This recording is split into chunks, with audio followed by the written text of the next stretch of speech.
কিয়ামতের ভয়াবহ দিনে যখন আল্লাহর আরশের ছায়া ছাড়া আর কোনো ছায়া থাকবে না, তখন কিছু ভাগ্যবান মানুষ আল্লাহর বিশেষ অনুগ্রহে সেই ছায়ায় আশ্রয় পাবে। হাদিস শরীফে নবী করিম সাল্লাল্লাহু আলাইহি ওয়াসাল্লাম বলেছেন, যেটা আবু হুরায়রা রাদিয়াল্লাহু তাআলা আনহু বর্ণনা করেছেন। তিনি বলেন, নবী করিম সাল্লাল্লাহু আলাইহি ওয়াসাল্লাম বলেছেন, 7 শ্রেণীর মানুষকে আল্লাহ তাআলা তার অর্থাৎ আরশের ছায়ায় আশ্রয় দেবেন, যেদিন তার ছায়া ছাড়া আর কোনো ছায়া থাকবে না। 1.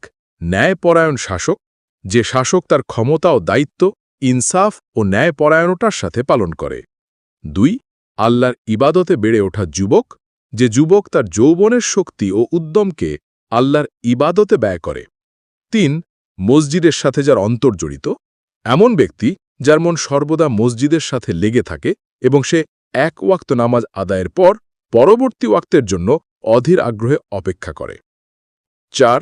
আল্লাহর জন্য পরস্পরকে ভালোবাসা 2 ব্যক্তি, এমন 2 জন মানুষ যারা কেবল আল্লাহর সন্তুষ্টির জন্য একে অপরকে ভালোবাসে, এই ভালোবাসার উপর ভিত্তি করে মিলিত হয় এবং পৃথক হয়। 5.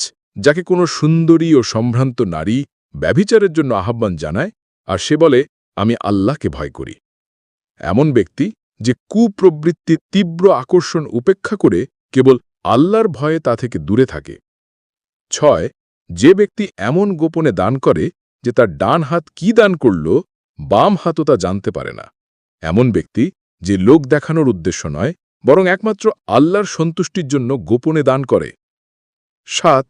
যে ব্যক্তি নির্জনে আল্লাহকে স্মরণ করে এবং তার 2 চোখ দিয়ে অশ্রু ঝরে, এমন ব্যক্তি যে একান্তে আল্লাহর ভয়ে কেঁদে কেঁদে তাকে স্মরণ করে। হাদিসের মূল পাঠ হল, قال النبي صلى الله عليه وسلم: 7 يظلهم الله في ظله يوم لا ظل إلا ظله، إمام عادل، وشاب نشأ في عبادة ربه، ورجل قلبه معلق في المساجد، ورجلان تحبا في الله اجتمعا عليه وتفرقا عليه، ورجل دعته امرأة ذات منصب وجمال فقال إني أخاف الله، ورجل تصدق بصدقة فأخفاها حتى لا تعلم شماله ما تنفق يمينه، ورجل ذكر الله خاليا ففاضت عيناه